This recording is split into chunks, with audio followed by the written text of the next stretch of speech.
Elo Elo 420. Dziś zabiorę Was w podróż do naszych muzycznych początków. Myślę, że ta historia pozwoli Wam lepiej zrozumieć, kim jesteśmy i skąd wziął się nasz projekt. Przeniesiemy się do pierwszej połowy lat 90., kiedy to wszystko się zaczęło. W czasach, gdy świat muzyki wyglądał zupełnie inaczej niż dziś. Można by pomyśleć, że lata 90. to pełnia kolorów, świetnej muzyki i elektronicznych bitów. W końcu to były złote czasy elektroniki, prawda?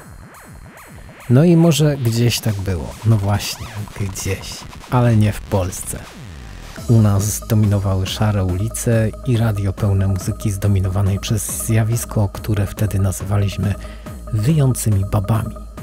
Edyta, Kasia, Justyna, Anita, a od czasu do czasu wleciało jakieś Coco Jumbo czy Captain Jack. Uwierzcie mi, nie dało się tego słuchać. Znaczy, tak naprawdę to my nie mogliśmy tego słuchać, bo wszyscy poza nami najwyraźniej tego słuchali. Wyobraźcie sobie, że jak chodziliśmy do szkoły, to w naszej klasie oprócz nas było 30 innych osób, a jedynie nasza trójka miała jakikolwiek związek z muzyką elektroniczną, a cała reszta zdawała się nie mieć nawet pojęcia, że istnieje coś takiego i czasami dawali nam odczuć, jakbyśmy byli jakimiś kosmitami. Było nas trzech. Ja, czyli Jamal, wasz narrator, Tito i Szpajda, który wtedy był bardziej znany pod ksywką Spider. A to dlaczego zmienił tą ksywkę? Na pewno jeszcze wyjaśnimy, opowiadając wam tą historię. Podsumowując, mamy lata 90., Kraków i trzech ziomeczków, których połączyła miłość do elektronicznych bitów. Zapytacie się zapewne, skąd braliśmy tą magiczną muzykę, skoro, jak wcześniej powiedziałem, wokół promowane były nieco inne klimaty. No właśnie, tu się wszystko zaczyna, bo tak naprawdę początki naszej działalności polegały na wyszukiwaniu i gromadzeniu dobrego muzycznego staffu, co wtedy nie było takie proste.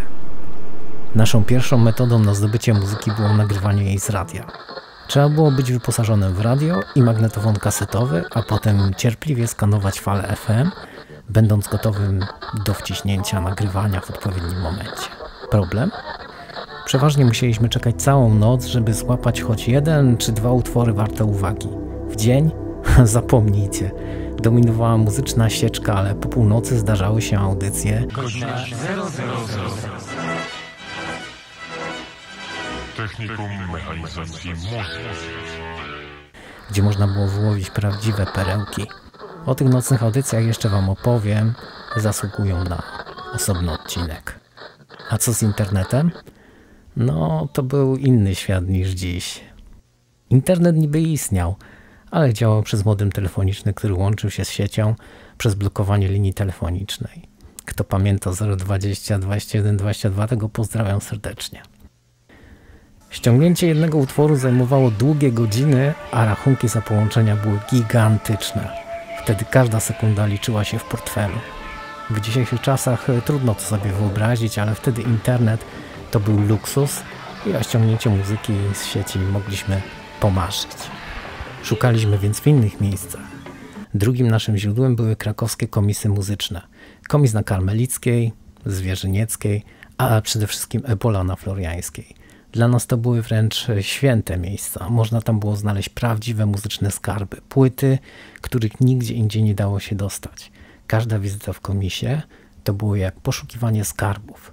Dla nas to było coś więcej niż hobby. To była prawdziwa misja. A sklepy muzyczne? Dziś prawie ich nie ma, ale wtedy Kraków był pełen takich miejsc. Pamiętam Music Corner na Rynku, ten na Siennej i jeszcze sklep na Floriańskiej oraz ten przy Poczcie Głównej, którego nazwy już nie pamiętam. Choć były to wielkie przestrzenie, często zajmujące całe piętra kamienic, to znalezienie czegoś wartego uwagi wcale nie było łatwe. Wypracowaliśmy jednak metodę szukania pełnych albumów i maxi-singli. Wielu artystów, nawet tych bardziej komercyjnych, dodawało na albumy ukryte perełki. Side B efekt mordeczki. O tym może też kiedyś będzie. A remiksy na singlach często były prawdziwą ucztą dla fanów podziemnych brzmień.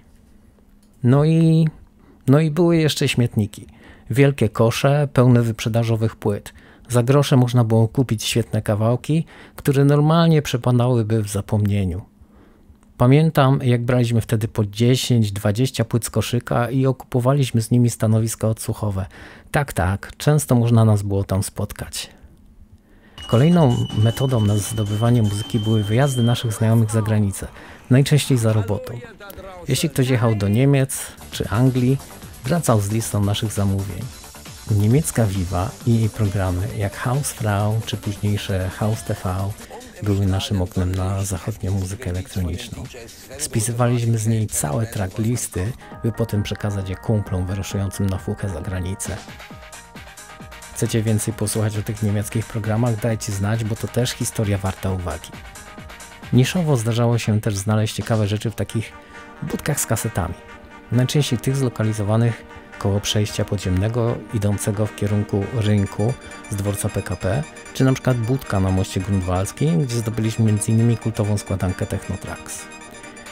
I tak właśnie zbieraliśmy muzykę, odkrywając, ucząc się jej, żyjąc dźwiękami, które w tamtych latach były dla nas całym światem. Ale to dopiero początek.